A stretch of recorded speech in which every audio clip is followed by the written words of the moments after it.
Here's the picture. As you go underneath the water, there's this verse, Galatians chapter 2, verse 20. It says, "For I've been crucified with Christ. And it's no longer I who live, but Christ who lives in me." And so this picture is, as we go underneath the water, the same way that Christ died, as I go underneath the water, I'm saying that I'm dying to myself. I'm dying to the way that I choose to live.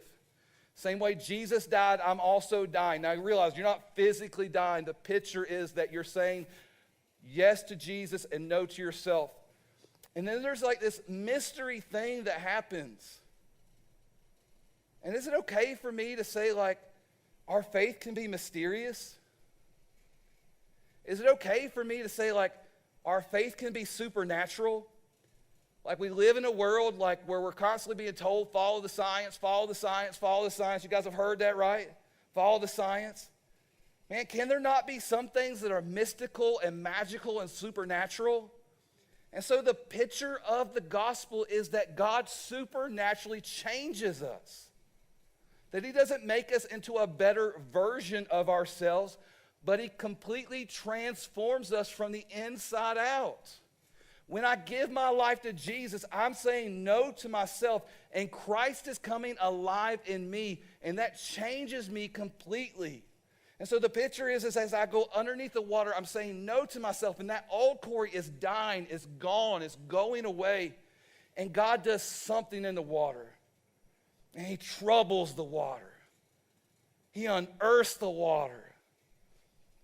And it's us in there. And then I come out the same way that Christ came out of the grave 3 days later. As I rise from the water, I'm saying something supernatural is going to happen to me. Hear me here, church. Something supernatural. I believe that I'm going to rise again. That this body is going to turn into a perfect body. That all the things that I toil with and struggle with and suffer with, I have hope because of this one moment in the water. Because God's done something in me. In the same way that he rose from the dead, the same way that he said, touch my scars, feed me, I'm hungry. Same way he said to that thief on the cross, you're going to join me in paradise. That's the hope. That there's something supernatural going to happen, something that transcends my understanding. Tell me that each of you can really comprehend eternity. Tell me that you don't have any struggles with being with Jesus forever in heaven, thinking about that. But that's the hope. No suffering, no pain, no cancer, no COVID, no capitalism, no socialism, none of that stuff. Just the King on this glorious earth. In a city, a garden city. That's the water. That's the picture. Something supernatural. So I come out of that water the same way that Jesus came out of that grave.